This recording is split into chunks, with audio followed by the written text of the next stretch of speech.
Aminata et j'ai l'honneur d'animer ce talk show des femmes aux pieds nus. Donc aujourd'hui, dans cet épisode, nous avons la chance de recevoir à nouveau Luntandi Kante, avec qui nous allons parler d'un sujet très intéressant, vous allez voir. Et nous avons nos 4 chroniqueuses, comme d'habitude, qui nous accompagnent, avec qui on va échanger aujourd'hui. Donc, Kiné, bonjour. Bonjour. Hello, Kadi. Bonjour, Annie. Salut, Solange. Salut, Aminata. Et bien sûr, notre chère Karima. Hello. Alors, nous avons Luntandi Kante, qui est ostéopathe, mais qui a plusieurs casquettes, et qui aujourd'hui vient parler de l'énergie féminine. Alors, je sais pas trop exactement ce que c'est, mais je me suis dit, tiens, ça m'intéresse parce que je sens que j'ai du pouvoir en tant que femme, et peut-être que on va découvrir pas mal de choses. Alors, dis-nous tout, c'est quoi cette énergie féminine? Alors, avant tout, c'est une reconnexion à soi, j'ai envie de dire, avant de parler d'énergie féminine, de s'accueillir avec les différentes facultés dont nous sommes dotés en tant que femmes. Donc, dans la réception et moins dans l'action. Alors, il y a 2 polarités, hein. Donc l'énergie masculine et l'énergie féminine, d'accord? L'énergie masculine, elle, est dans l'action. Elle fait les choses, elle est très entreprenante, d'accord? Quand je me lève le matin et que je décide, je sais pas, d'acheter un terrain avec Amina, et que je recommande, hein. et que je me dis, ok, je vais construire ma super maison, ma super baraque, je suis dans l'entrepreneuriat, j'entreprends. Donc j'ai cette énergie masculine. D'accord. À contrario, l'énergie féminine, elle est plus dans le lâcher prise, d'accord? Où on va laisser et on va accueillir les choses. Elles vont venir à nous, naturellement. D'accord. Où on est dans cette position où on attend de recevoir les choses. Donc on est calme, on est paisible. Voilà, on est dans son énergie féminine pure, dans sa vulnérabilité, dans sa féminité, et tout ce qui accompagne vraiment le comportement typique d'une femme. D'accord. Donc plus dans la réception des choses. On a en nous, qu'on soit homme ou femme, ces 2 énergies qui cohabitent. Exactement. C'est bien ça, si je comprends bien. Et donc, il y a et l'énergie féminine, c'est vraiment se reconnecter avec son côté femme. Côté femme, côté intuitif même, j'ai envie de dire. D'accord, donc il y a une caractéristique qui est plus commune aux femmes, j'ai envie de dire qu'aux hommes en général, et qui va nous permettre d'avoir un certain recul, notamment dans le cadre des relations amoureuses ou dans les relations humaines, à certains moments, enfin tous, hein, comme tu le disais auparavant là, on a ces 2 polarités-là avec lesquelles on deal de temps en temps. J'entreprends soit d'aller au front par rapport à ce conflit, quand je suis à la supérette et que ça m'énerve, ou soit je suis dans le lâcher-prise. Et je laisse l'autre faire les choses. Et réfléchir par lui-même par rapport au comportement qu'il doit avoir. Et là, je suis dans la réceptivité. Parce qu'il y a une action qui va être dégagée derrière de la part de l'autre. Alors, ça sert à quoi d'être dans cette énergie féminine? Qu'est-ce que ça va m'apporter d'être dans cette énergie féminine? Le lâcher-prise par rapport à certaines situations. Donc, moins de souffrance pour moi, ça veut dire, par exemple. Bah, tu viens de dire les mots. Ok. Enfin, ça limite la souffrance dans le sens où quand je suis dans le lâcher-prise, je suis pas là en train de dépenser cette énergie-là et essayer de comprendre des situations irrationnelles et pathologiques par moment quand je suis en interaction avec l'autre. D'accord. Mais pourquoi tu fais ça? Pourquoi tu fais ci? Je comprends pas. Et on se met dans une énergie qu'on dépense et à la fin, on est juste sur les rotules et le résultat qui en ressort? Bah, pas forcément constructif. Pas forcément constructif. Donc, le fait d'être dans cette énergie-là, on va être dans l'observation de ce qui se passe dans l'environnement. Et par rapport à une situation où, autrefois, on aurait pu dire « Ah là, ça m'énerve, ça me... » C'est comme dans les relations humaines. Moi, pendant très longtemps, je sais pas, j'étais en truc « Mais pourquoi tu fais ça? Mais je comprends pas !» Moi, je suis hyper empathe. Je comprends pas. Et à un moment donné, eh ben, tu sors de cette énergie-là parce que là, tu es dans l'action, tu fais les choses. Là où l'autre, potentiellement, aurait pu être dans une énergie où c'est à lui d'agir. Donc, on se retire et on observe. Ce qui va impliquer à l'autre d'entreprendre ce qu'il est censé entreprendre. De lui laisser la place. De lui laisser du temps, de la place. Donc ça te parle, toi, cette énergie-là féminine, ouais? Complètement. Je pense que toi, t'es beaucoup comme ça. T'as la force d'être tranquille.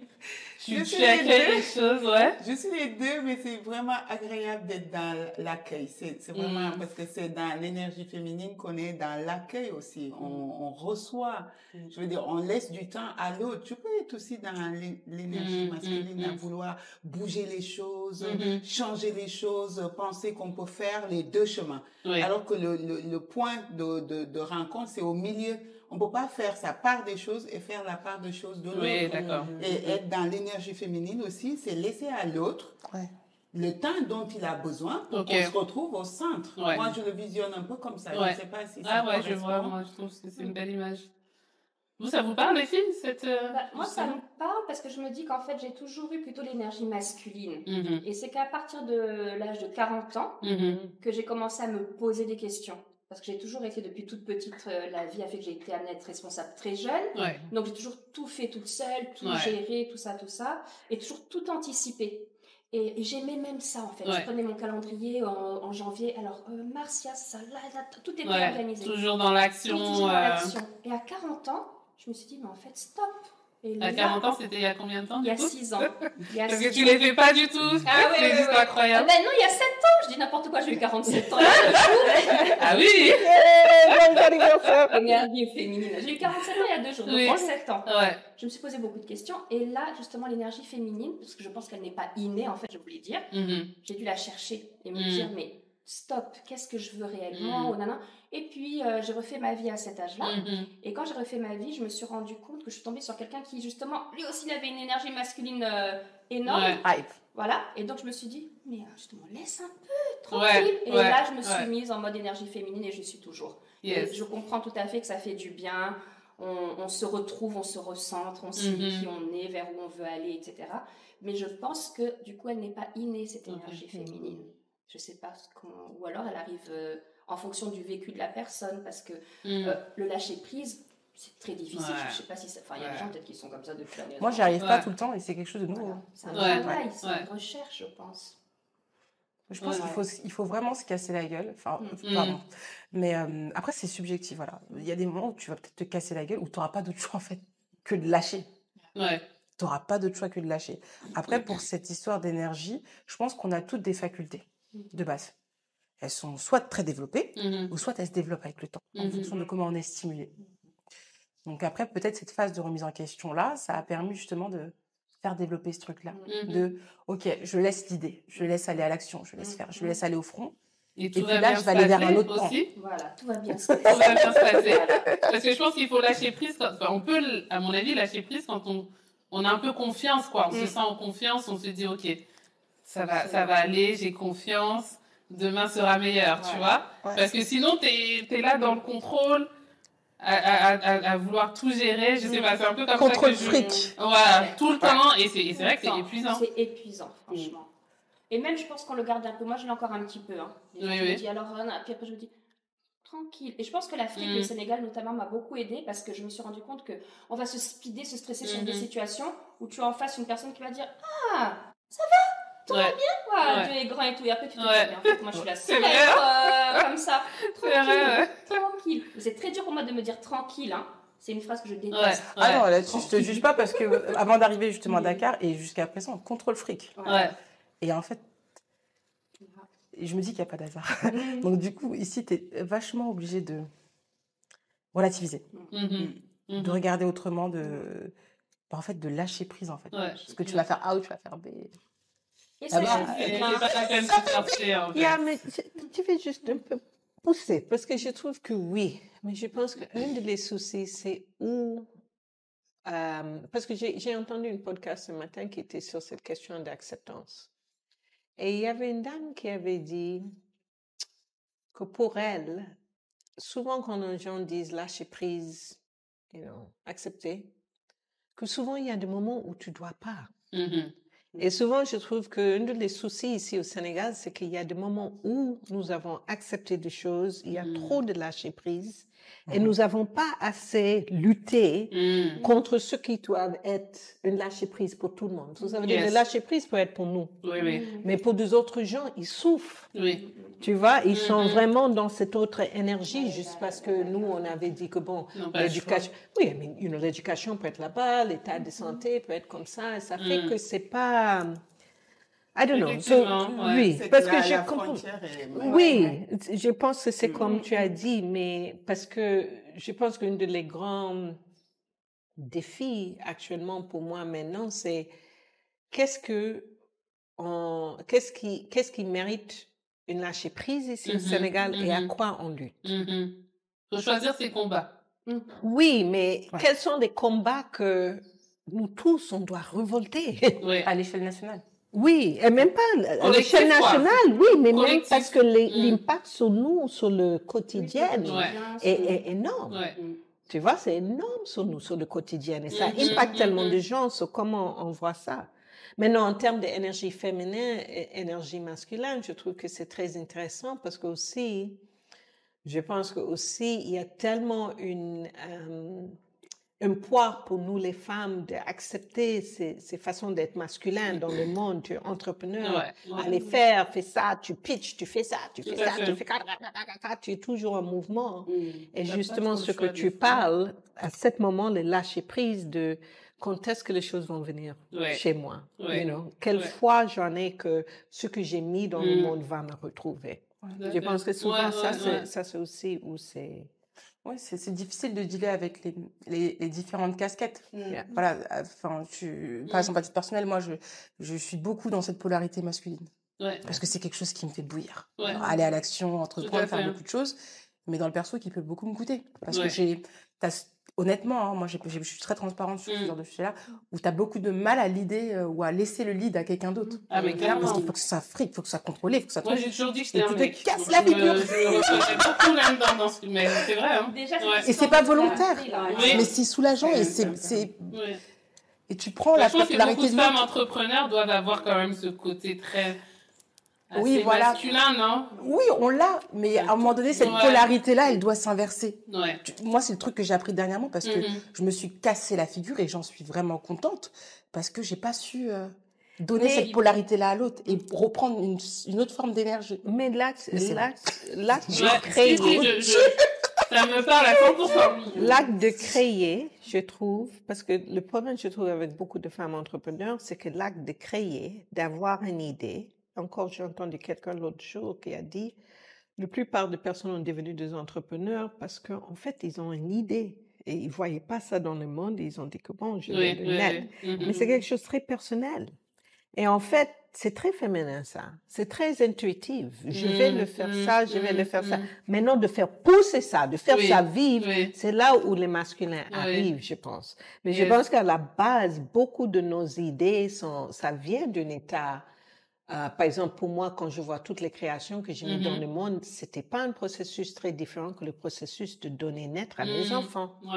C'est pareil. Il y avait une période de gestion, il y avait une période de, OK, tu mets ça dans le monde, maintenant tu dois le nourrir, tu dois le grandir. Et tout ça, c'était des énergies très féminines où justement, à la fin de journée, je me sens épuisée. Mes énergies féminines de s'occuper de l'autre, de nourrir, de faire tout ça, tu te sens épuisé. Et c'est là où cette énergie masculine arrive, et je dis, je m'en fous. Vous acceptez comme ça. D'où il y a le côté aussi, à partir du moment où tu te lèves de ton lit le matin, cette sensation de bien-être, parce que si tu te sens pas bien dès le départ du lit, donc ton énergie que tu as en toi, et tu sais que déjà, c'est un petit peu comme si tu tires les pattes. Donc, en plus, quand tu sais qu'il faut le faire, tu n'as pas le choix, tu as toute chose qui t'attend, il faut y aller. C'est vrai que des fois, moi c'est ces côtés-là. Tu te lèves le matin, est-ce que quelque part, tu vois, tu as quelque chose en toi qui va là, et puis tu as en plus le tout. T'as tout à faire, il faut y aller le matin jusqu'à le soir. C'est ça, en fait, c'est que t'as pas forcément le choix. Donc, c'est... T'as pas forcément le choix et je pense que, justement aussi dans le parcours de vie, t'as pas forcément le choix. C'est marche ou crève. Moi, j'ai toujours dit, ma vie, c'est marche ou crève. Voilà. Et du coup, t'es dans cette énergie-là. Et à un moment donné, peut-être qu'à un moment de ta vie, t'arrives à un moment où t'as plus besoin d'être là-dedans, mais comme tu fonctionnes déjà comme ça, tu te rends pas forcément compte jusqu'au jour où tu prends le mur en pleine face et tu te dis, OK, là peut-être que je suis plus en danger, peut-être que maintenant il est temps que je souffle et que j'accueille autre chose.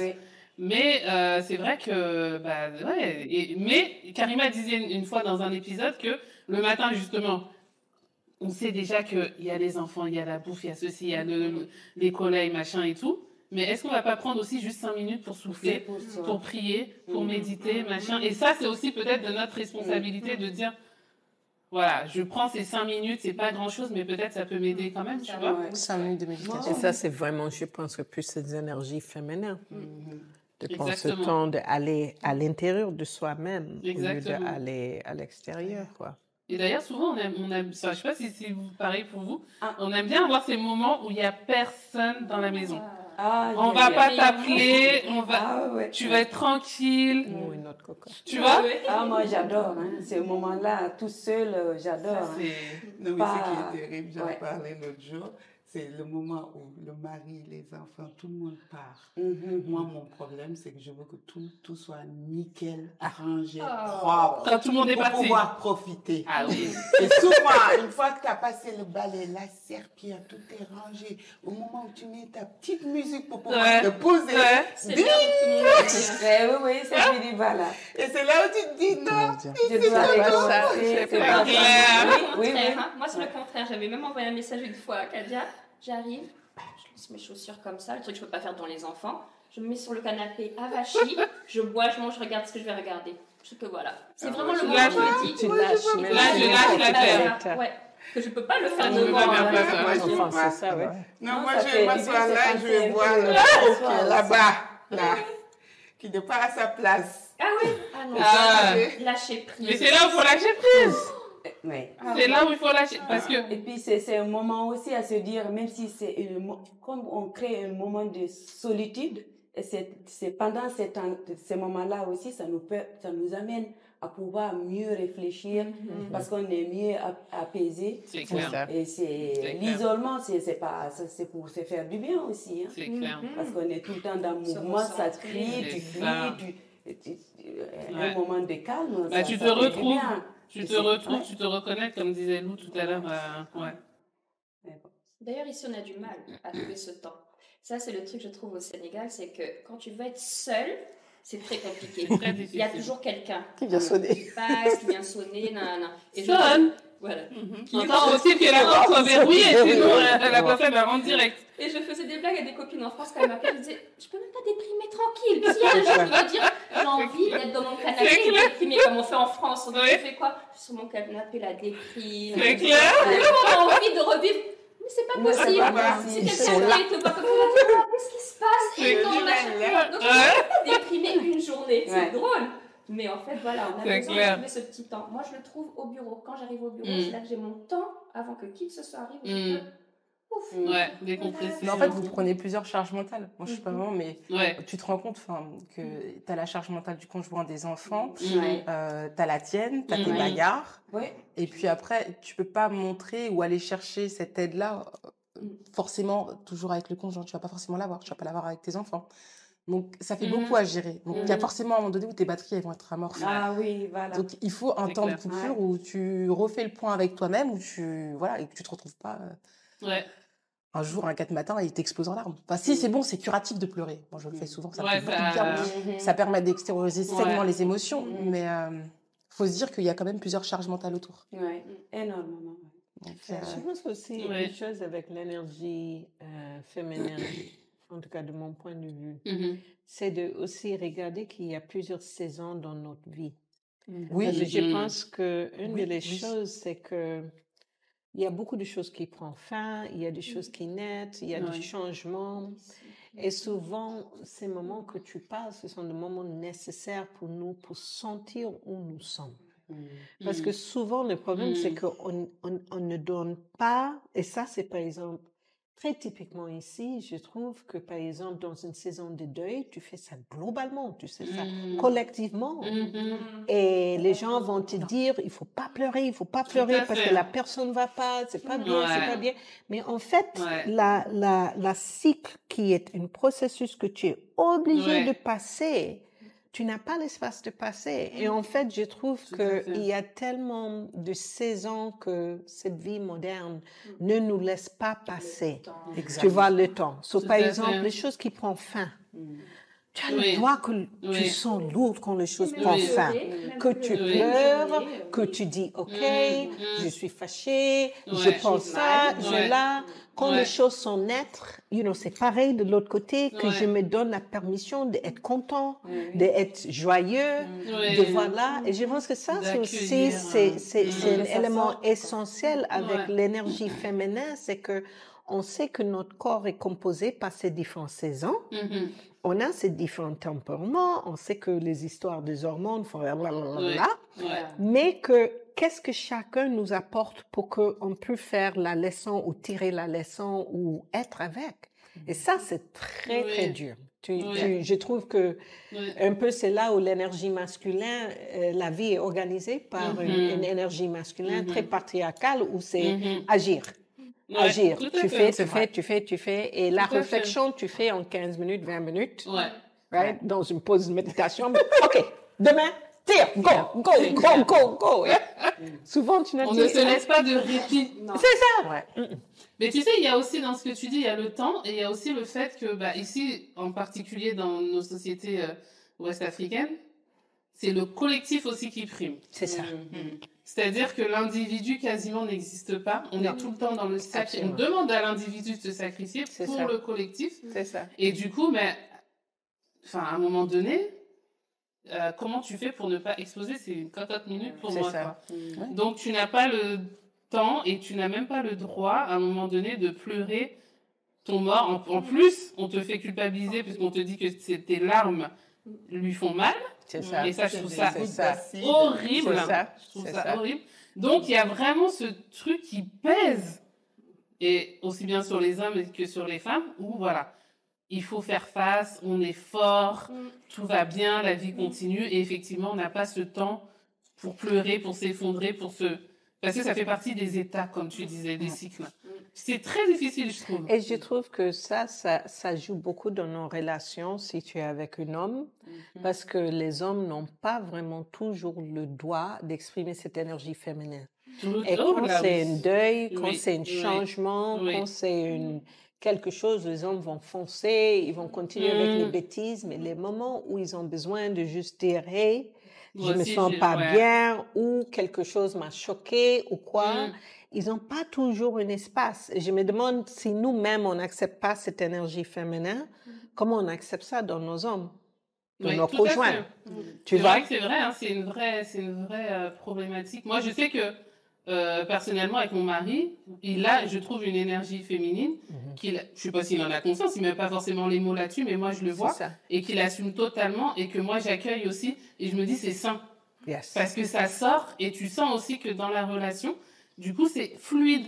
Le fait que chacun puisse exprimer ce qu'il a exprimé, si j'ai besoin de pleurer, je pleure. Si j'ai besoin de crier parce que je pète un câble, Alors moi, des fois, quand je pète mes câbles, là, il accueille ça, moi, je sors, et tu vois, et du coup, ça permet que derrière, mais quand je vois certaines personnes qui, toujours comme ça, pour toi, ostéo, des fois, tu dois avoir des corps comme ça, et je me dis, mais à quel moment ça va exploser? Ça fait peur, même. Ça finit par exploser. Il y a des moments où, c'est pour ça que je dis que c'est très important. Moi, quand je vois les mamans en postpartum, tu sens qu'elles sont complètement dépassées. Elles sont dépassées parce que il y a un enfant en bas âge de 3 ans, t'as la belle maman qui vient d'arriver, t'as le conjoint qui est pas forcément présent, et tu deals avec tout ça. Tu deals avec le fait tu parlais de ta belle-mère, tu l'adores, c'est quelqu'un d'adorable, mais sur le moment t'es fatigué, donc ça prend de l'énergie. Pas toujours, tu vois ce que je veux dire? Tu viens de mettre au monde un bébé, t'es en 2 semaines de postpartum, et tu deals avec tout ça, et t'es là, et tu bouges pas. Et il y a forcément un moment donné où genre, quand la patiente arrive, elle pleure. Ça sort. Que ce soit avec le gynécologue, que ce soit avec moi, ça va sortir. Et ça va sortir. Parce qu'il n'y a pas d'espace où elle a pu avoir ce temps où c'est sorti. Donc moi, c'est ce que je disais, je sais plus avec qui, l'un des outils les plus indispensables que j'ai, c'est une boîte de mouchoirs à 900 francs. Comment ça va? Et tu laisses le temps. Et puis on laisse 15-20 minutes. OK. On parle, on discute. Et c'est là que ça sort. Et là, tu te rends compte qu'elle est arrivée à la jonction où elle était complètement étoffée et elle n'a pas eu cet espace-là, en fait. C'est pour ça que moi, je dis que le temps que tu te donnes parfois des fois en postpartum, c'est du temps qui est vital, en fait. C'est ça. Il y a un moment donné où, par exemple, si tu n'as pas envie de faire le baptême, tu le fais pas. Mais voilà. Mais sujet d'actualité. Voilà, on a notre culture sénégalaise, on a tout ça, mais au-delà de tout ça, on reste des êtres humains. Et des femmes avec les variations hormonales, l'impact de ça sur notre morale, sur beaucoup de choses. Donc, il y a un temps off à avoir. Est-ce qu'on a conscience de justement du rôle des hormones aussi? Déjà, est-ce qu'on connaît ça? Est-ce qu'on en a conscience déjà nous-mêmes en tant que femmes, pour ensuite pouvoir expliquer à notre partenaire que là, c'est compliqué. Là, c'est pas juste une question de volonté, c'est que là, c'est le bordel. C'est physique. Et ça va sortir n'importe comment. Donc, comment on fait? Tu vois, je pense que tout ça, c'est des sujets sur lesquels on n'est pas forcément... Et surtout que dans une autre épisode, on a parlé de le corps médical et comment il nous reçoit. Ouais. Mais je trouve que aussi le problème, c'est que les hormones sont pas quelque chose, même s'ils sont physiquement prêts, c'est pas quelque chose de tangible. C'est ça. Et pour beaucoup de gens, les hormones sont liées avec les émotions qui sont moins tangibles. Le monde n'est pas fait sur les émotions. Quand il y a des trucs qui se passent et tu dis oui, c'est lié à les hormones, tout le monde veut... OK, ça veut dire quoi? Ouais. Tu vois, même j'étais avec des gens, il y avait une femme discuter, elle a dit qu'à son bureau, maintenant, ils sont prêts à donner du temps pour les femmes dans les différents cycles menstruels. Pour donner du temps, il y a des jours qu'ils peuvent rester chez eux. Oui. Et justement, c'était parce qu'ils ont compris qu'actuellement, c'est physique. Yes. C'est physiquement, elle peut pas être prêt, elle peut pas être ça et tout. Et je me demande, est-ce que nous-mêmes, on donne nous-mêmes, le droit que quand on est dans une situation, c'est hormonal, on dit, oh, écoute, c'est mes périodes qui arrivent, bon, je gère, au lieu de dire, ah non, je case tout, ça c'est quelque chose de médical, c'est quelque chose de physique. Et le pire, c'est quand on te dit justement, ah, t'es comme ça parce que, je sais. Voilà. Du coup, ça m'énerve. J'ai vraiment envie qu'on dise ni les hormones, ni les règles, non. C'est moi qui foutez-moi la paix. Donc, déjà, en être consciente, je pense apprendre à connaître ses cycles, comme on l'a fait à l'émission, on a invité Marina. Et c'est super important. Je pense que j'invite plutôt toutes les femmes à se documenter, à se renseigner sur ces différentes périodes de cycle, sur les saisons, sur l'été, l'hiver, le printemps. J'ai oublié de dire quelque chose par rapport à l'énergie masculine. Des fois, en tant que femme, je pense aussi que quand on est à fond dans cette énergie masculine, des fois, c'est aussi pour survivre. Yes. Tout à fait. Parce que des fois, on traverse des situations tellement difficiles qu'on préfère se donner à fond dans le travail, dans le sport, dans quelque chose et tout. Parce qu'on se dit, au moins, on ne pense pas à ce qui ne va pas ou ce qui n'allait pas ou ce qui nous blesse ou quoi que ce soit. Et je pense aussi que ça, des fois, l'énergie masculine est salvatrice par moment. Mais il faut savoir aussi à un moment donné, comme on disait, voilà, arrêter, prendre du recul. Mais ça peut, je pense aussi, nous aider à être dans l'action. Ça aide. Bien sûr. Oublier les... Moi, je voulais juste reformuler quelque chose par rapport à énergie masculine, énergie féminine. J'ai l'impression, dans ma compréhension de ce langage-là, qu'on veut dire par là que l'énergie masculine, c'est être dans l'action. L'énergie féminine, c'est être dans l'accueil. Alors que moi, quand j'entends féminin, féminine, je nous entends tout le temps dans l'action, dans le fait de concevoir, de mettre au monde. Donc, pourquoi on n'aurait pas inversé ces deux-là? Non, on a les deux à nous, peut-être qu'on ne le voit pas, mais on est les deux. Une femme qui a son boulot, un diplôme, qui bosse, en plus, il porte, il fait tous les trucs. C'est ça. Moi, j'ai pas envie qu'on me dise pas que j'ai pas les deux énergies. Maintenant, je ne vais pas me mettre à la place d'un homme qui est le père des enfants et qui a son mot à dire aussi sur l'éducation. On ne peut pas mélanger forcément les deux là, parce que l'homme c'est l'homme, la femme c'est la femme. Mais honnêtement, une femme qui se lève et qui se donne pour le bien-être de tout le monde, qui ne se pose pas de questions, je crois que... T'as les deux énergies. On a les deux.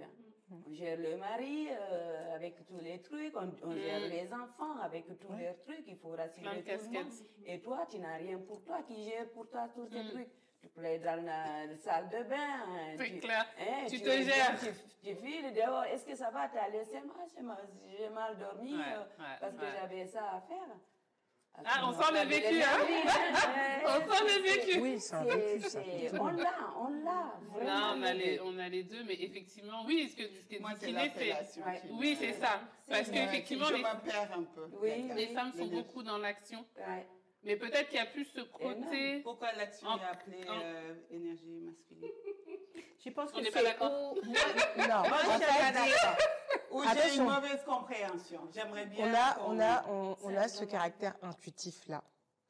Je vais prendre les relations hommes-femmes, ça va être très simple. D'accord? Les hommes communiquent par acte. D'accord? En général, c'est OK, je passe te chercher, je passe te prendre. On va faire ci, on va faire ça. Attends, regarde, ton plafond, ça fait 2 mois que tu l'as fait, OK, je vais le faire. D'accord? Comment nous, on va leur manifester les choses? Plus en parlant. Effectivement. D'accord? Mais pour eux, le fait d'aller et de donner et de faire les choses, demandez-lui de parler 10 minutes de ce qu'il ressent. Souvent, c'est ça. Hein. Mais je t'aime bien, regarde ce que j'ai fait pour toi, regarde ce que j'ai fait pour toi, regarde, j'ai fait ça, je suis venue là. Dans le langage de l'amour, c'est un peu souvent comme ça. Les hommes plus dans l'action et les femmes plus dans la parole, dans exprimer ses émotions. Dans l'intuitif, dans le ressenti. Là, tu vois, je sens que tu m'écoutes pas. Là, je sens que t'es pas présent. T'es pas assez là, t'es pas assez présent. C'est vrai. Mais en fait, c'est de l'ordre du ressenti. D'accord? C'est vrai qu'on comprend mieux là avec cet exemple-là. Ouais, c'est très parlant. Exactement. Et en fait, sur les relations, il y a des moments où il va falloir teacher, échanger, d'accord?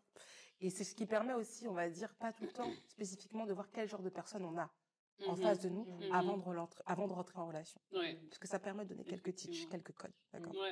Si tu ne t'investis pas, si tu ne donnes pas. Pour te couper, parce qu'on est en Afrique, le piège de ce côté-là, une femme, normalement, bon, d'après les années, bon, je fais partir de la vieille génération, t'as pas droit d'abord de connaître, avant de rentrer en relation, Donc, la rédaction, on la découvre au moment. Mais il va faire quand même, tu vois. Il va faire. Il faut un décodeur, là.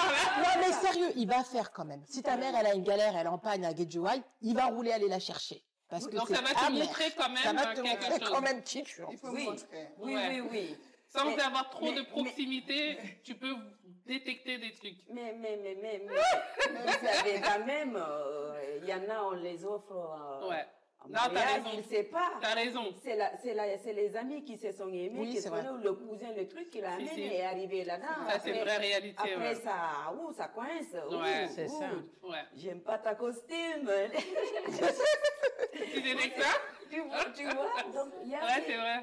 Vraiment, il y a tous ces... Chaque femme a son côté, voilà, la chance que tu tombes sur quelqu'un finalement, ça passe bien, ok. Heureux mariage, parce que ça se passe bien. Ou, tout le monde n'a pas le luxe, en fait. Oui, c'est vrai. Mais on a de tout. Et bon, peut-être c'est ce qui fait que la beauté de ce monde.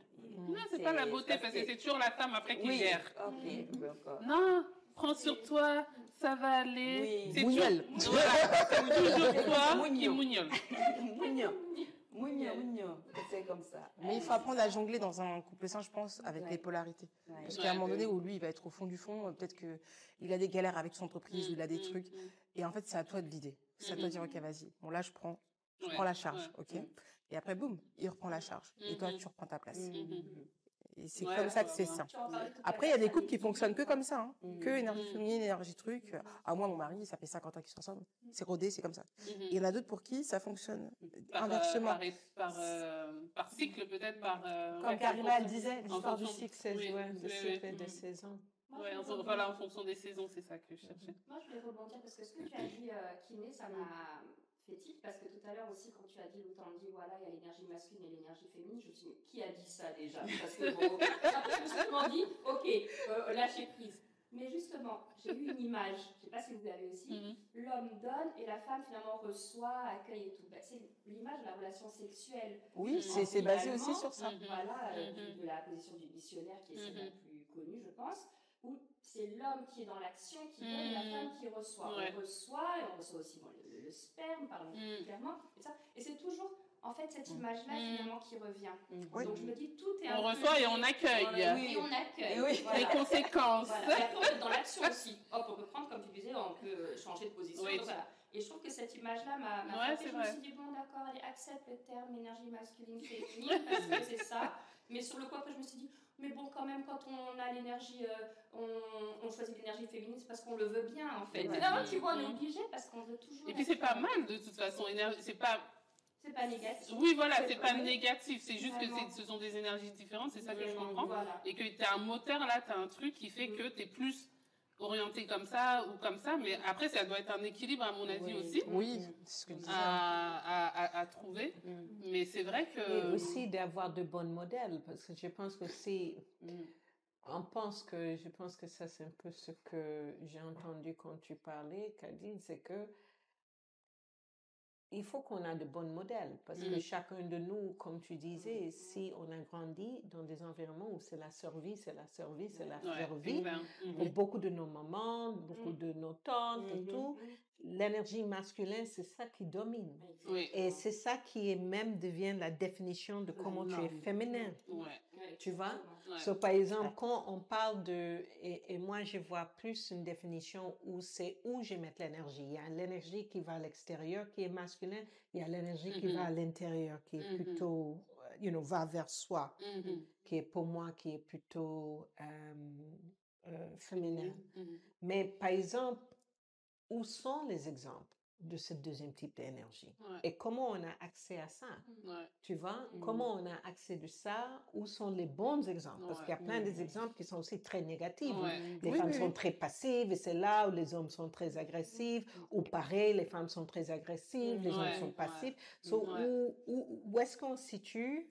Bon, comme voilà. Et pour moi, tout ce qui est intéressant, pour moi, c'est qu'est-ce qu'on montre à nos enfants, mais où on trouve ces modèles. Parce que même, comme vous disiez, dans une relation, beaucoup de les soucis de la relation, c'est de comprendre que c'est pas un ou l'autre, c'est chacun à son différent moment, qu'on équilibre tout ça, mais si aucun de nous deux ont eu un bon modèle, c'est pratiquement très difficile de retourner vers c'est quoi l'équilibre. Parce que si l'homme a construit son masculinité sur une idée qui n'a aucune fémininité, il n'a pas le droit d'être passif, il va toujours parler, il doit toujours être l'homme comme ça.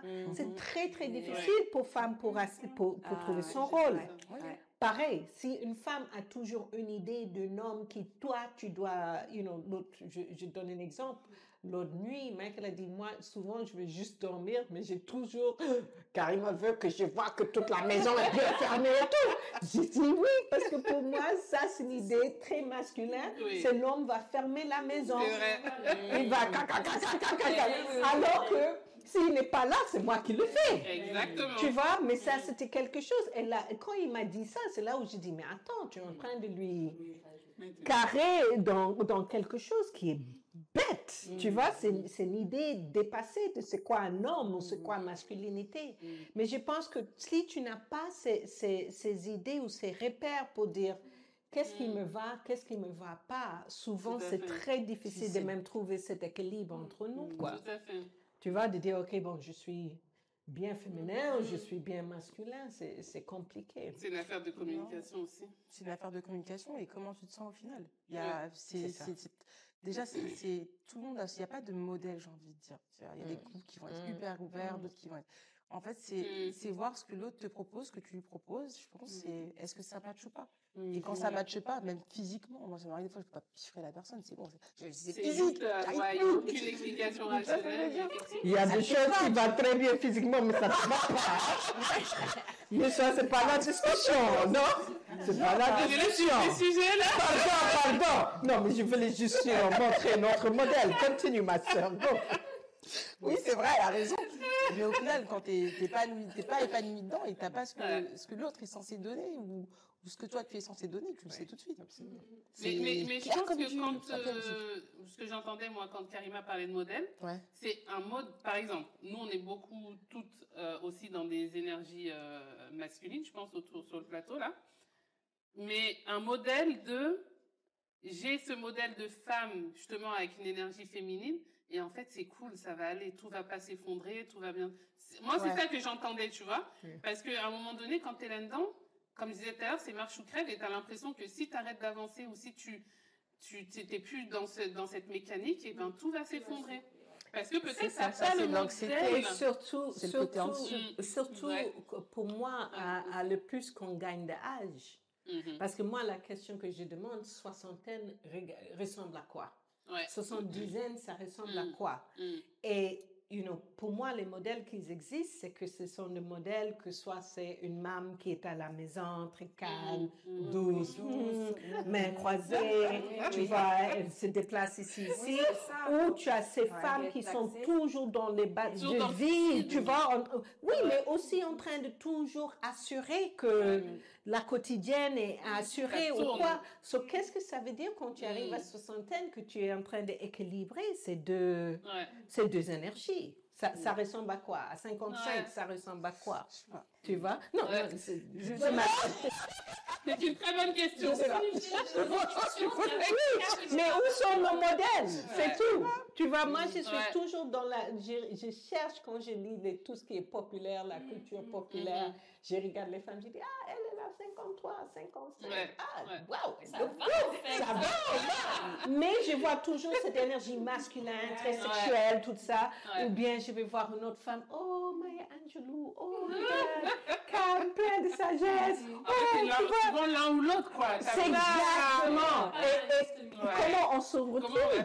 Voilà. Parce que si tu es plein de ce masculin, ça s'arrête quand? Pour nous. Tu vois, ça se ressemble quoi? Juste avec ceux avec quoi tu es en phase et tu sais pas souvent dans quoi tu es en phase. Hein. C'est ça. Tu sais pas, des fois. C'est propre à chaque Tu sais pas. Mais ce qui est sûr, c'est que quand tu es dans quelque chose de sain ou quelque chose de bon, tu le sais. Oui. Mais ça, c'est l'énergie féminine.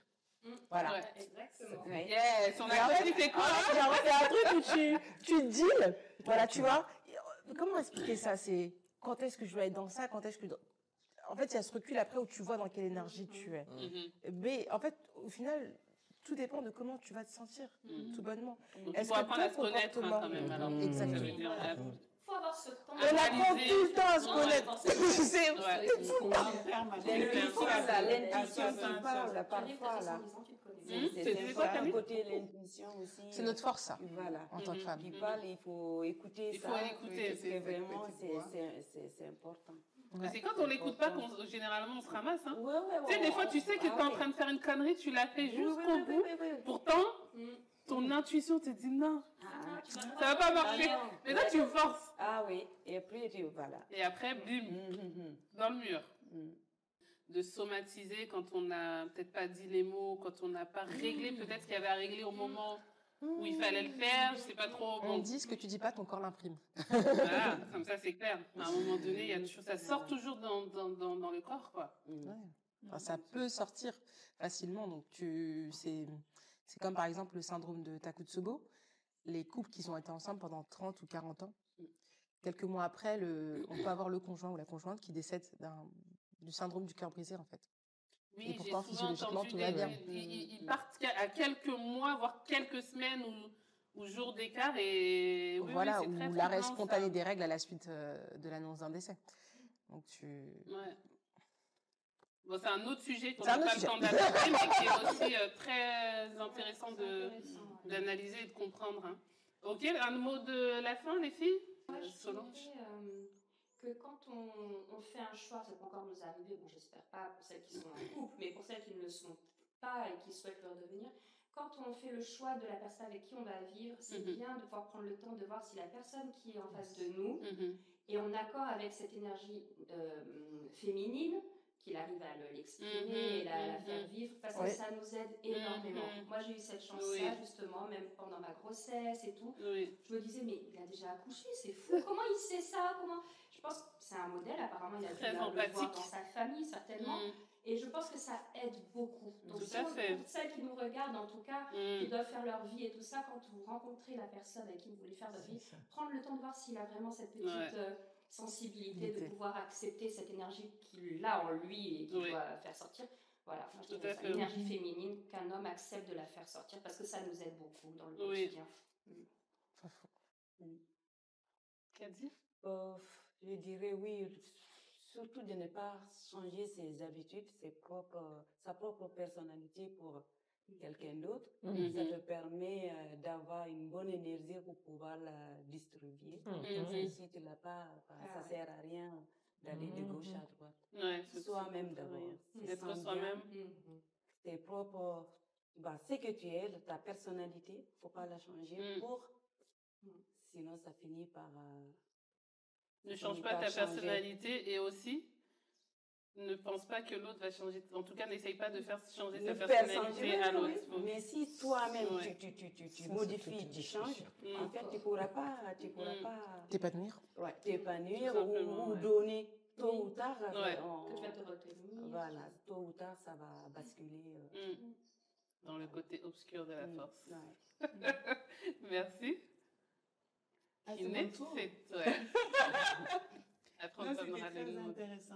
J'ai beaucoup aimé, même si je ne suis pas à l'aise avec l'énergie féminine, l'énergie masculine, parce que là, c'est un peu comme le yin, le yang, c'est un mélange, un mix de tout, et c'est très compliqué de vraiment voir la frontière, moi, en tout cas, dans ma petite tête. Oui. Donc là-dessus, c'est des subtilités peut-être. Oui, tout à fait. Ouais. Non, trouver son équilibre, se connaître, se faire confiance. On est tous capables de sentir ce qui nous fait du bien, ce qui nous fait pas de bien, de pouvoir l'exprimer, l'échanger avec les autres, avec les gens avec qui on a choisi de partager sa vie. Oui. Donc je me dis, c'est important de se faire confiance. Oui. D'exprimer les choses avant que ça s'imprime dans nos organes, dans nos corps, dans nos têtes, et que ça nous mette mal. Tout à fait. S'exprimer. Merci. Une dernière chose, un message à faire passer, quelque chose? Pas d'autre message, si ce n'est que de s'accepter dans les deux énergies, comme je disais auparavant, dans sa vulnérabilité, dans son côté intuitif, comme dans son côté plus actif, et être le plus possible en phase avec. C'est ça l'essentiel, et surtout que ça rime avec l'autre personne en face, quelles que soient les circonstances. Merci, ma chère Sandy. Merci, les filles. C'était très intéressant, comme d'habitude. À bientôt dans un nouvel épisode. Bye. Merci beaucoup. À bientôt. Bye bye. Et on est trop bien au niveau du timing, les filles.